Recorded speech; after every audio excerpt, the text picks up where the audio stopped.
Water. Please, I need water. The sun was beginning to set over the village of Iduhara, casting long shadows across the red earth. Amara wiped the sweat from her forehead with the back of her hand as she scrubbed the large clay pot in front of her. Her knees ached from kneeling on the hard ground, and her fingers were raw from washing clothes all day without rest. She could hear laughter coming from inside the house, the shrill, mocking laughter of her stepsisters, Adaize and Chioma, who were probably eating the fried plantains she had cooked earlier. Amara's stomach growled loudly, reminding her that she hadn't eaten anything since the small piece of stale cassava bread she had managed to sneak early that morning. But she knew better than to complain or even think about food. Her stepmother, Nkiru, had made it very clear what would happen if she dared to touch anything meant for the real daughters of this house. Amara blinked back the tears that threatened to fall and continued scrubbing the pot with renewed determination. She remembered her late mother's words, spoken to her many years ago when she was just a little girl. Amara, my precious one, no matter what happens in this life, always keep a kind heart. The gods see everything, and they reward those who remain good in the face of evil. Those words had become her anchor, the only thing that kept her from breaking completely under the weight of Nkiru's cruelty. Amara, you useless girl, where are you? Nkiru's voice rang out from inside the house like thunder before a storm. Amara's heart began to race as she quickly dropped the pot and ran towards the house, her bare feet slapping against the dusty ground. She knew that tone very well. It was the tone Nkiru used when she was about to punish her for something, whether real or imagined. Amara reached the entrance of the house and bowed her head respectfully, her hands clasped together in front of her. Yes, Mama, I am here, she said softly, careful not to look directly into Nkiru's eyes. Nkiru stood in the doorway with her hands on her white hips, her face twisted into an expression of disgust as she looked Amara up and down. Look at you standing there like a half-dead goat. Did you finish washing all the clothes I gave you this morning? Nkiru asked, her voice dripping with contempt. Amara nodded quickly. Yes, Mama, I finished everything. I also swept the compound, fetched water from the stream, cooked the afternoon meal, and, before she could finish her sentence, Nkiru raised her hand and struck Amara across the face with such force that the young girl stumbled backward, nearly falling to the ground. The sound of the slap echoed across the compound, and Amara tasted blood in her mouth. Did I ask you to give me a list of what you did? When I ask you a question, you answer yes or no, nothing more, Nkiru shouted, her eyes blazing with anger. Amara held her cheek, which was now burning with pain, and nodded silently. Nkiru looked at her with cold eyes and then smiled. A smile that never reached her eyes and always meant something terrible was about to happen. Since you have so much energy to talk back to me, I have a special task for you. You will go to the Oji River tonight and fetch 20 pots of water before the moon reaches the center of the sky. If you fail, you will sleep outside with the goats. Now go, Nkiru said and walked back into the house, slamming the door behind her. Amara stood there for a moment, her whole body trembling with a mixture of pain, exhaustion, and fear. 20 pots of water before midnight. The Oji River was very far from their compound, and the path leading to it was dark and dangerous at night. Many villagers spoke of strange spirits that wandered near the river after sunset, spirits that could lure people into the water and drown them. But Amara knew she had no choice. If she didn't complete the task, Nkiru would make her life even more miserable than it already was. She picked up the first clay pot and placed it carefully on her head, balancing it with the skill of someone who had been doing this since childhood. As she walked towards the narrow bush path that led to the Oji River, she whispered a quiet prayer to her ancestors. Mother, if you can hear me wherever you are, please watch over me tonight. I don't know how much longer I can endure this life, but I will try to remain kind as you taught me. Please, give me strength. The path to the river was darker than Amara had expected, and the sounds of the forest seemed louder and more threatening with each step she took. Owls hooted in the distance, and she could hear the rustling of leaves as unseen creatures moved through the bushes. Her heart pounded in her chest, but she kept moving forward, one foot in front of the other, refusing to let fear stop her. When Amara finally reached the Oji River, the moon was just beginning to rise, casting a silvery glow over the water. The river was sacred to the people of Iduhara, and it was said that the goddess Mmamiri herself dwelt in its depths, watching over all who came to draw water. Amara knelt by the riverbank and filled her pot quickly, eager to finish her task and return home before it got any later. She had just lifted the heavy pot on her head when she heard a voice behind her. A weak, trembling voice that sounded like it belonged to someone very old and very tired.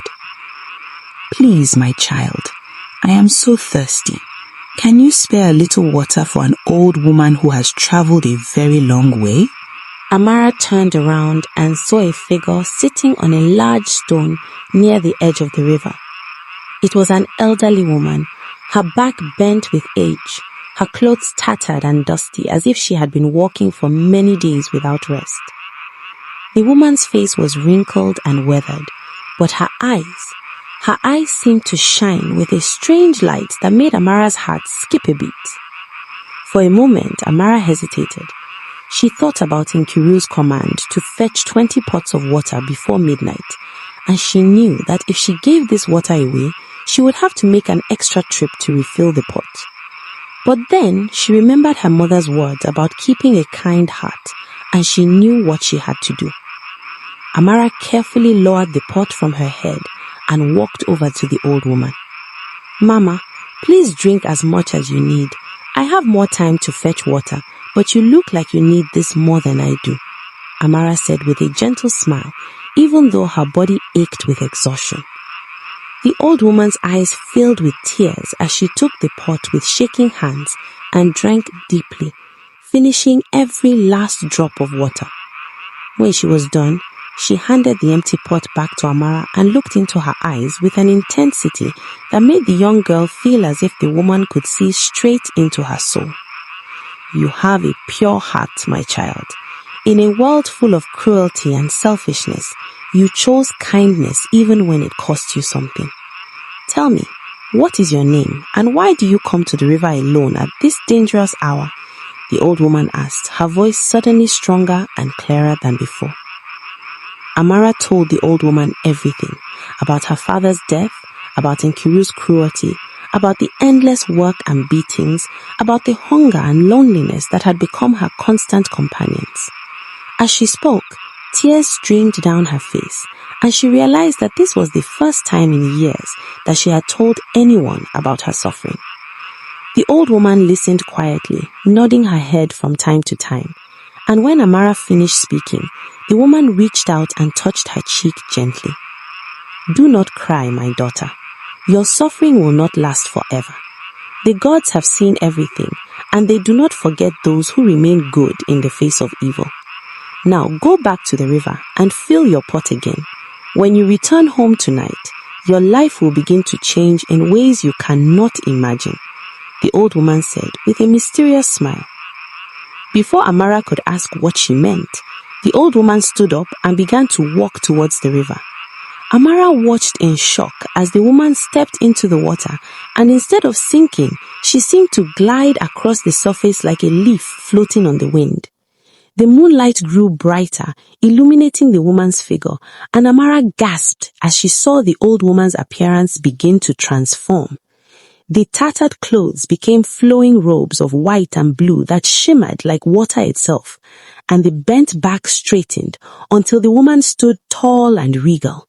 Her wrinkled face became smooth and beautiful, and her eyes blazed with a divine light that made Amara fall to her knees in awe and fear. I am Mmamiri, goddess of water and justice, protector of the innocent and punisher of the wicked. You have shown me kindness when I appeared before you as a helpless old woman, and for this you will be rewarded. But know this, child, there are others in your household who will try to imitate your actions with evil intentions. When that time comes, justice will be served, the goddess said, her voice echoing across the water like thunder. Before Amara could respond, Mmamiri raised her hand and the river began to glow with a golden light. The water rose up in a spiral, forming a column of liquid light that spun faster and faster until it exploded into a shower of sparkling droplets that fell like rain all around Amara. When the light faded, Amara found herself standing alone by the river, holding her clay pot. But the pot was no longer empty.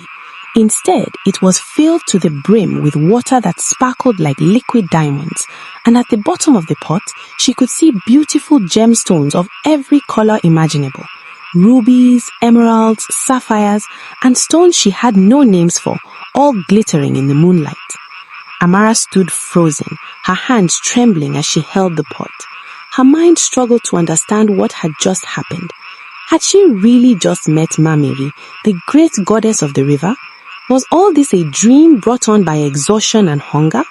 She pinched her arm hard, and the sharp pain told her that everything was real. The goddess, the transformation, and the precious stones glittering in her pot. Amara's first instinct was to shout with joy, to dance and sing praises to the gods who had finally heard her prayers after so many years of suffering. But then she remembered Nkiru's cruel face and suspicious nature, and fear gripped her heart. What would her stepmother do if she saw these precious stones? Would she believe that Amara had received them as a blessing from the goddess, or would she accuse her of stealing them from somewhere? Amara knew Nkiru well enough to know that her stepmother would never believe any story that made Amara look favored or blessed. She carefully poured out some of the sparkling water, keeping only enough to make the pot look normally full, and she covered the gemstones at the bottom with her wrapper cloth so they wouldn't be visible. Then she lifted the pot on her head and began the long walk back home, her mind racing with thoughts of what the goddess had said about others trying to imitate her actions with evil intentions. The journey back to the compound seemed shorter than the journey to the river, and before Amara knew it, she was standing at the gate of her stepmother's house. The compound was dark and quiet, and Amara assumed that everyone had gone to sleep. She carefully set down her pot near the outdoor kitchen and was about to pour the water into the large storage drum when she heard Nkiru's voice cutting through the darkness like a sharp knife. "So, you finally decided to come back, eh? I was beginning to think you had run away or drowned yourself in the river to escape your responsibilities," Nkiru said, emerging from the shadows with a lamp in her hand. The light from the lamp cast strange shadows on her face, making her look even more menacing than usual. Amara bowed her head respectfully and said, "I'm sorry, Mama. The river was very far and I had to make many trips, but I have brought water as you commanded." Nkiru walked closer and peered into the pot suspiciously, as if expecting to find something wrong with the water. At least you're good for something. Now take that water and pour it into the drum. Then go and sleep with the goats as I promised. Maybe spending a night with animals would teach you to work faster," Nkiru said, with a cruel laugh. Amara wanted to protest, to remind her stepmother that she had completed the task before midnight as instructed, but she knew that arguing would only make things worse. She quietly poured the water into the storage drum, being very careful not to let any of the hidden gemstones fall out, and then she made her way to the goat pen at the edge of the compound. As she lay down on the hard ground, using her wrapper as a blanket against the cold night air, she clutched the small bundle of gemstones she had managed to hide in her clothes, and she whispered a prayer of thanks to Mmamiri for her kindness and protection. The next morning, Amara woke up to the sound of Adaeze screaming at the top of her lungs. Mama, Mama, come and see what is happening. The water in the drum is glowing. Mama, come quickly, Adaeze shouted, her voice filled with a mixture of fear and excitement. Amara's heart dropped into her stomach as she realized what must have happened. The blessed water she had poured into the drum last night must have retained its magical properties, and now everyone would see it. She jumped to her feet and ran towards the outdoor kitchen, arriving just in time to see Nkiru and Chioma staring at the storage drum with their mouths hanging open in shock. The water inside the drum was indeed glowing with a soft golden light, and when Nkiru dipped a calabash into it, the water sparkled like liquid sunshine in her hands. What kind of witchcraft is this? Where did this water come from? Nkiru demanded, turning to look at Amara with eyes full of suspicion and greed. Amara took a deep breath and decided to tell the truth, hoping that somehow her stepmother would understand and believe her. Mama, last night when I went to the Oji River, I met an old woman who was very thirsty. I gave her my water to drink, and she revealed herself to be Mmamiri, the goddess of the river. She blessed me for my kindness, and she said my life would change. This water is from her blessing, Amara said, her voice steady, despite the fear she felt inside.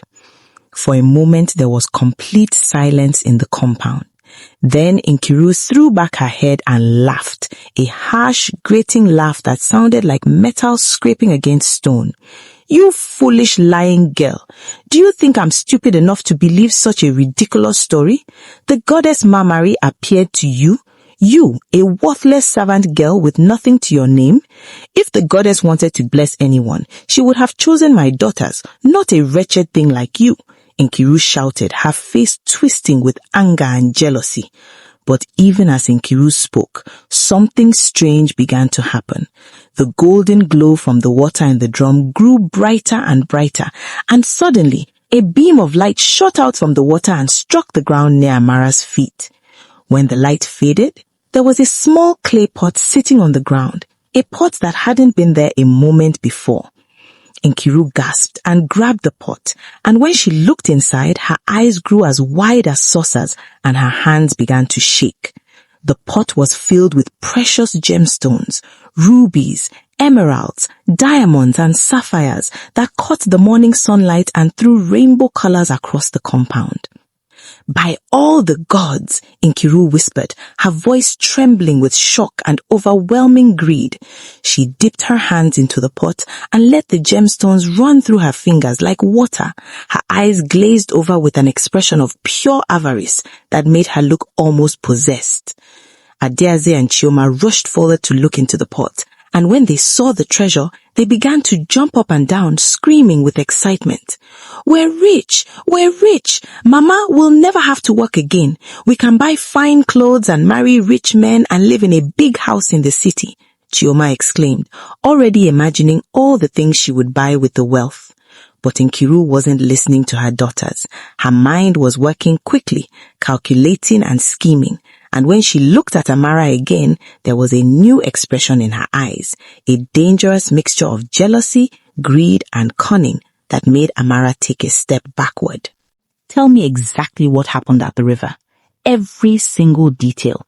Don't leave anything out or I swear by my ancestors, I will beat you until you can't stand, Nkiru commanded, her voice low and threatening. Amara had no choice but to tell the whole story again, this time including every detail she could remember. How the old woman had asked for water, how she had given her the entire pot to drink, how the woman had transformed into the goddess Mmamiri, and how the goddess had blessed her for her kindness. When she finished speaking, Nkiru's eyes were gleaming with a greedy light that made Amara's skin crawl with dread. So all you had to do was give the old woman water to drink, and she gave you all these riches? That's all? Nothing more? Nkiru asked, her mind already forming a plan. Amara nodded slowly, remembering what the goddess had said about others trying to imitate her actions with evil intentions. Adaeze, Chioma, both of you go and get ready immediately. We're going to the Oji River right now, and you will both meet this goddess and receive blessings that will make this small fortune look like nothing, Nkiru announced triumphantly.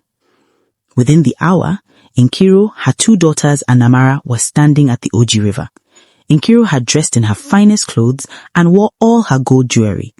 Each of them carried a large clay pot, and Nkiru kept looking around impatiently for the old woman. "Where is she? Where is this old woman?" Nkiru demanded. Just then, an old woman appeared on the path, bent with age, wearing tattered clothes, walking with painful steps. Nkiru's eyes lit up with greed. "There, Adaise, go now," she whispered, pushing her daughter forward. Adaise approached with false sweetness in her voice. "Good evening, Mama. You look very tired. Would you like some water to drink?" The old woman's eyes seemed to see everything. The expensive clothes, the gold jewelry, the forced smile, and most importantly, the selfish intentions hidden in her heart. "Water? Yes, my child. I am very thirsty. But tell me, why do you offer me water? What do you hope to gain from this act of kindness?" the old woman asked. Adaise stammered, I offer you water because I have a good heart and..." "Lies," the old woman's voice suddenly thundered, and her form began to transform. The tattered clothes became flowing robes of white and blue, her bent back straightened, and her eyes blazed with divine fire. "I am Mmamiri, goddess of water and justice.